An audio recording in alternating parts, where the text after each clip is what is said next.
Nathalie Balassé, bonjour. Bonjour Philippe. Alors nous sommes à Bourail, en Nouvelle-Calédonie, Oui. et tu as fait ta conférence.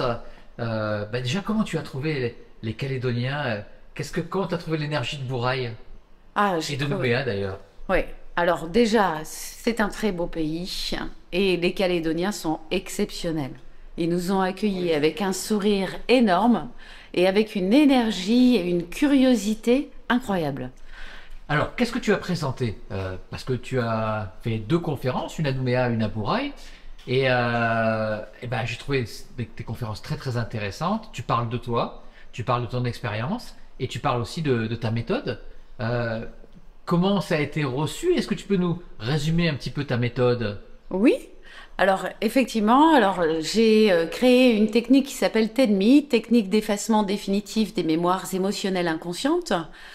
En fait, à force de recevoir beaucoup de personnes et sur de nombreuses années, eh bien, j'ai compris que l'inconscient a un langage des couleurs. Donc, les couleurs veulent signifier des émotions, les formes également, et puis le corps, bien sûr, c'est du décodage biologique, le langage des oiseaux. Et quand on mêle ces quatre langages, eh bien, on arrive à découvrir la racine précise du mal-être ou du symptôme ou de la problématique rencontrée. Ce langage des oiseaux que tu utilises beaucoup, est-ce que c'est toi qui as fait les analogies en fait, les significations cachées des mots euh, que tu retranscris d'ailleurs sur les mots MAUX.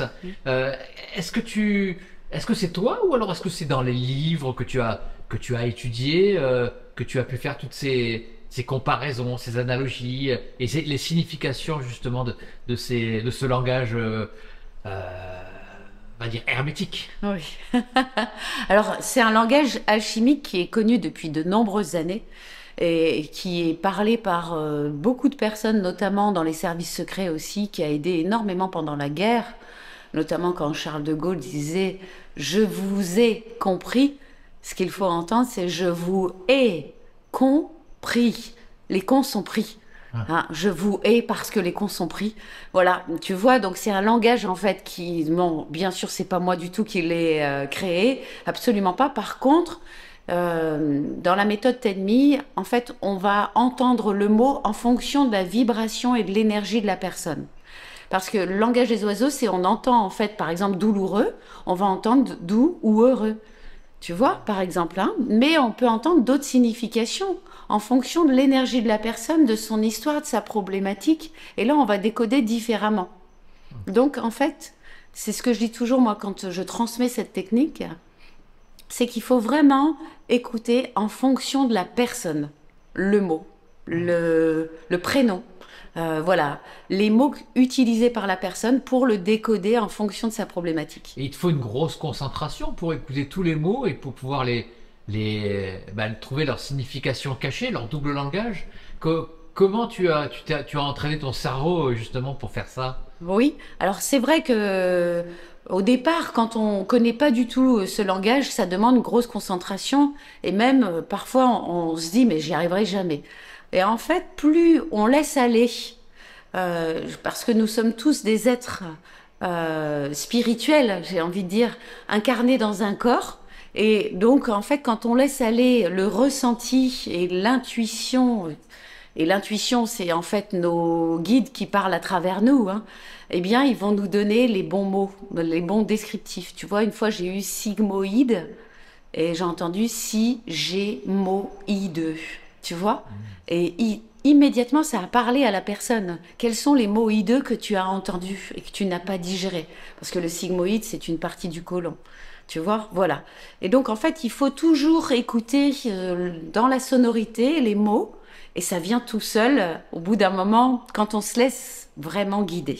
Alors cette méthode, on arrive à décoder les mots MAUX, mais est-ce que il y a une est-ce est-ce que ça va jusqu'à alors j'aime pas utiliser le mot guérir, mais est-ce que on peut faire passer justement ces mots? Est-ce qu'on peut les soulager avec la méthode? Est-ce qu'à partir du moment où on a mis le doigt sur la signification de nos mots, on arrive à les soulager plus facilement?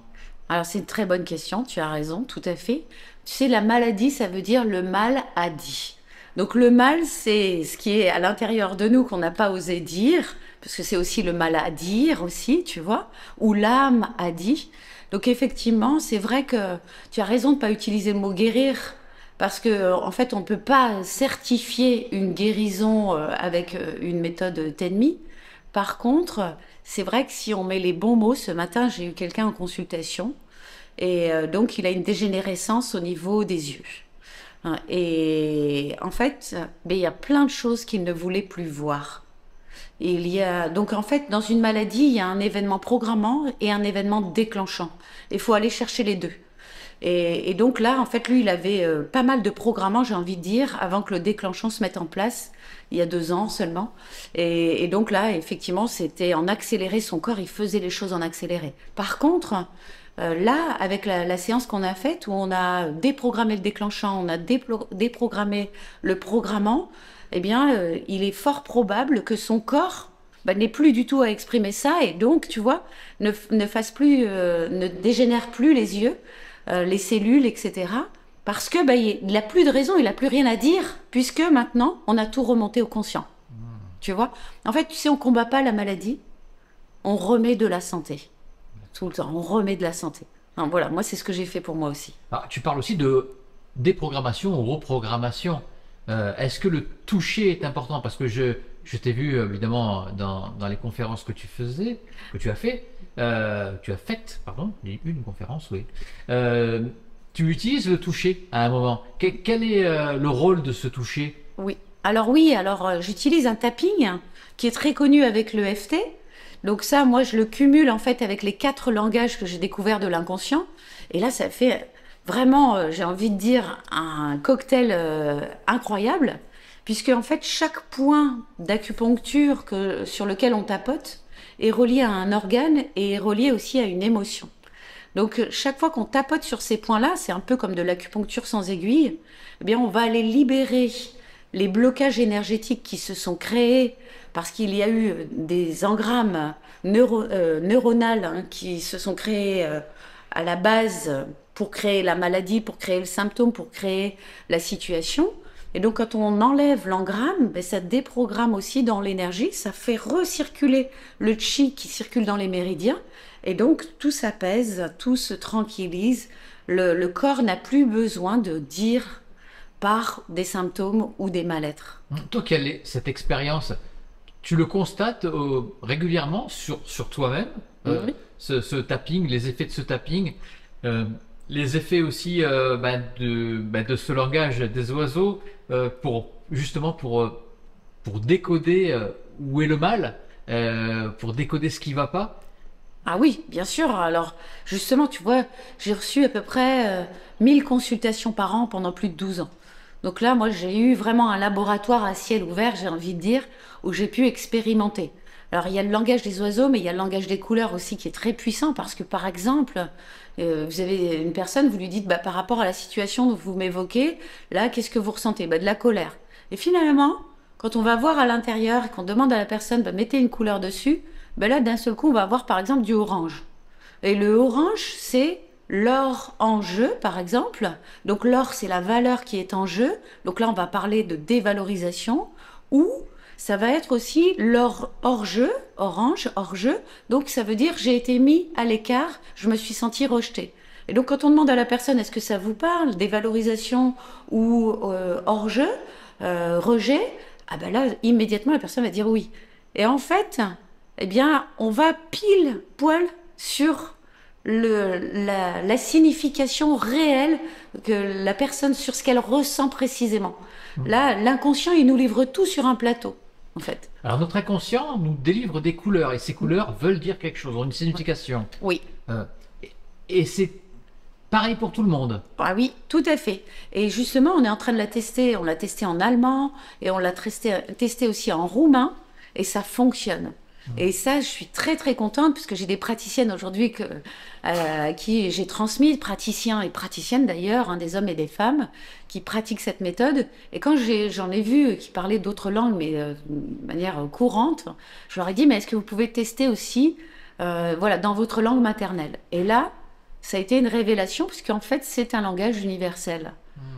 Donc, ouais, c'est vraiment génial. Ce langage des couleurs, de ces mots cachés à l'intérieur des mots, MOT, MOTS, pardon.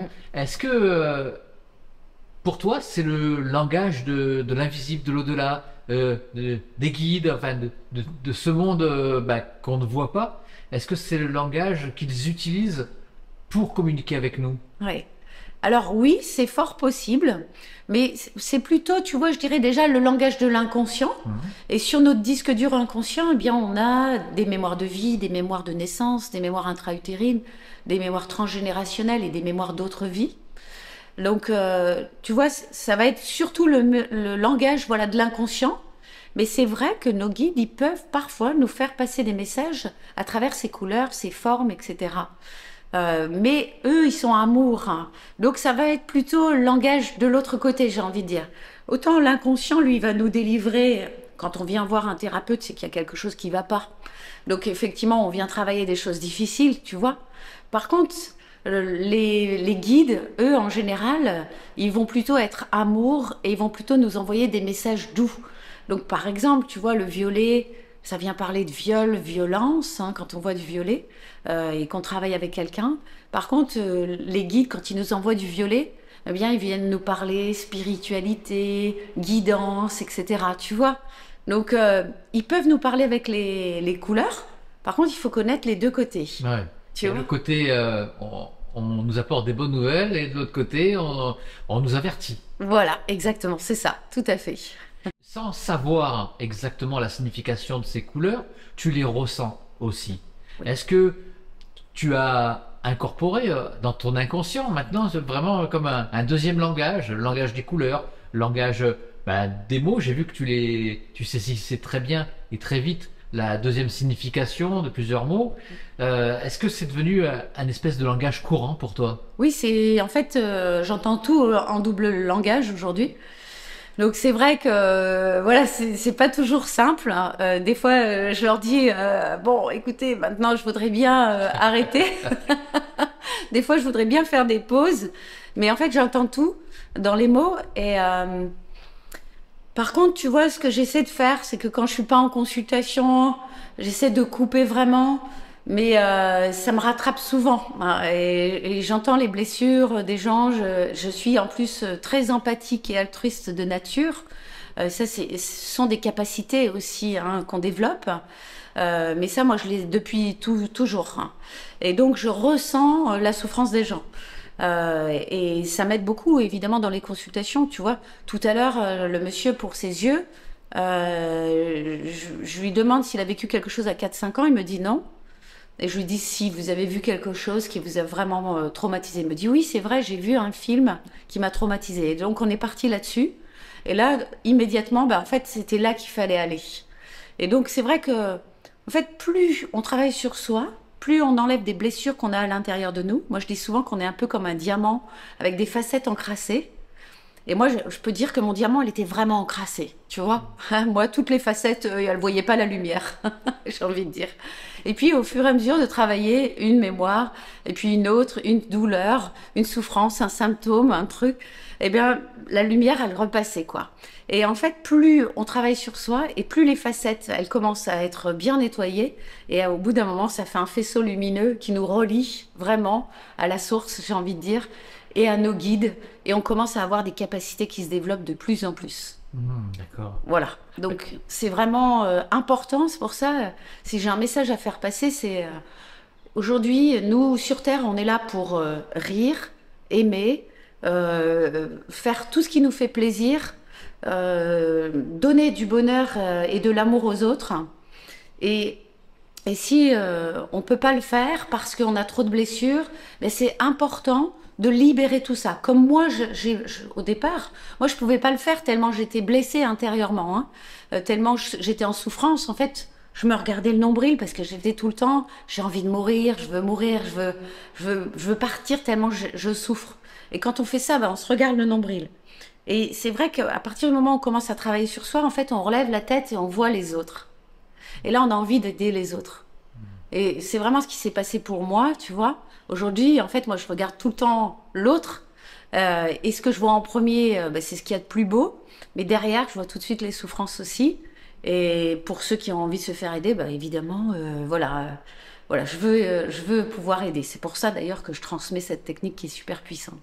Mais toi qui as beaucoup d'empathie, est-ce que tu ressens une différence quand tu vas bah, travailler ou pratiquer ta méthode, par exemple, bah, sur le continent, sur la métropole, ou des lieux très chargés avec tout ce qui s'est passé en Nouvelle-Calédonie, par exemple? Est-ce que tu vois, est-ce que c'est aussi compliqué ou aussi facile de pratiquer, par exemple, ici, en Nouvelle-Calédonie, que, bah, je sais pas de quelle région tu es, mais voilà, dans ta région, tout Ouais. simplement? Alors moi, que ce soit dans ma région, j'ai envie de dire, j'ai travaillé avec des gens du monde entier. Parce que grâce à ma chaîne YouTube, les gens sont venus à moi. Et donc, quel que soit, s'ils parlaient français, en fait, je pouvais les aider. Tu vois? Donc, je travaillais avec des gens de partout dans le monde. Et quel que soit l'endroit, c'est facile, j'ai envie de dire, quand on connaît la technique, de décoder. C'est pareil. C'est vrai qu'ici, ils ont vécu des choses très compliquées, donc les gens sont à fleur de peau. Ils vont pleurer très facilement. Mais avec cette technique, les gens pleurent assez facilement, j'ai envie de dire, dès que tu es sûr, tu es au bon endroit, précis, et tu dis les bons mots, ça pleure immédiatement. Mais c'est parce qu'on est au bon endroit. Et tout ce qui n'est plus à l'intérieur et qui est à l'extérieur, déjà, ça fait du bien. Tu vois? Et ça libère énormément. Donc, non, pour moi, c'est pas plus compliqué ici ou ailleurs, dans ma région, dans les régions d'à côté, dans les pays d'à côté, etc. Pour moi, c'est toujours pareil. J'ai un être humain en face de moi qui souffre et il faut que je trouve comment le libérer, c'est tout. Quand une personne pleure, c'est un point qui veut dire que bah, tu as atteint exactement où était le mal de la personne. Mais est-ce que c'est libérateur aussi pour le consultant de pleurer? Ah oui, c'est libérateur.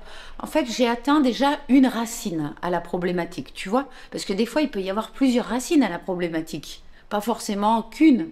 Je veux dire, quelqu'un qui vient pour un problème de confiance en soi, forcément, ou pour une dépression, il y a eu plein de choses. Ce matin, le monsieur pour les yeux, on a travaillé 5 traumas. 5 traumatismes en une séance. Et puis après, j'ai fini par une séance énergétique où il a ressenti énormément de choses aussi. Donc tu vois, alors oui, c'est bien sûr c'est libérateur de pleurer. C'est vrai que ça fait du bien. D'ailleurs, il l'a exprimé très bien. Bon, j'ai eu d'autres personnes après, parce qu'il y avait les personnes qui faisaient un petit peu la queue pour faire des séances. Et c'est pareil.